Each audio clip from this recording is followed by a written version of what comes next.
Halloween has always been my favorite night of the year. From its pagan origins to modern-day trick-or-treating, cheesy movies, and dressing up, I love it all. One time, on a Halloween night that seemed quite normal, my friends and I decided that we would go trick-or-treating. Honestly speaking, we were a bit older for it, but it was our tradition, and we always enjoyed it a lot.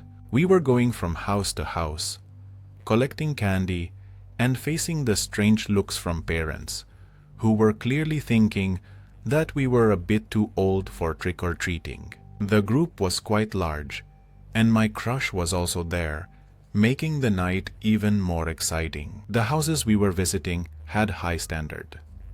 They offered full-size candy bars, and every house was decorated with state-of-the-art Halloween decor. We reached the house that was going to be our final stop.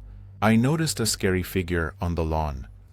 A tall person, wearing a white mask and black shade over the eyes, was standing there. It was hard to tell if it was a mannequin or a real person, because it was completely still.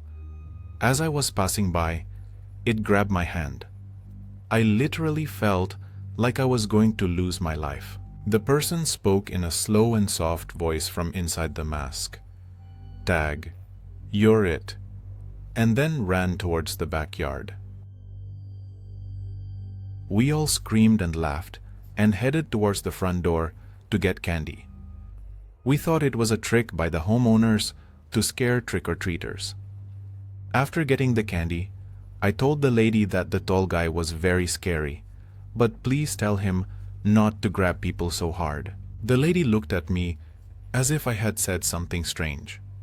When I asked her if everything was okay, she replied in a nervous voice, "You're the second girl to mention this today, but we didn't have anyone outside to scare people." I officially started feeling creeped out and ran back to my group of friends.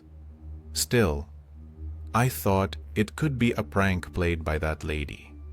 Sometime later, a few people from our group went their separate ways, and I, along with some of my close friends, started heading towards my house.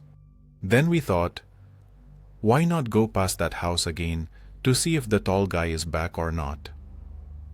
When we reached the house, it was completely dark, as if they had stopped giving candy or had left the house. Standing on the footpath, I looked into the backyard and saw that same tall person with the white mask standing there.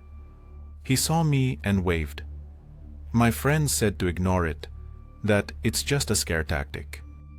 But when we got near my house, I saw that guy was following us. I shouted, "Hey, what's your problem?" Then we all took a turn and quickly hid, so he wouldn't see us. That's when my friends also realized that I was genuinely scared. Going inside the house, I felt a bit safer, and my mind drifted away from that scary person. We were all hanging out, trading candy, gossiping, and watching TV. Sometimes someone would joke, "Afraid of the tall man?" and everyone would laugh. When my friends left, I was getting ready for bed. I was sitting in my room, removing my makeup. That's when I looked out the window, and there in my backyard, that same man was standing. I couldn't believe my eyes. I thought, maybe I'm seeing things.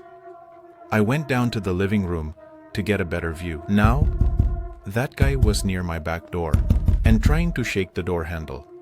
I shouted loudly for my dad. My dad came down immediately and called 911. The police were nearby, so they arrived in just 2 minutes. They arrested that guy and took him from the backyard to the police car. I will never forget his real face. When his mask was removed, his face appeared even more expressionless. A short blonde haircut, non-blinking eyes, and a completely shut mouth. As they placed him in the police car, he gave a creepy smile. A smile that reflected the misunderstanding in the mind of a strange person. Even today, I think about that Halloween night. Despite everything that happened, I am thankful that the situation didn't get worse.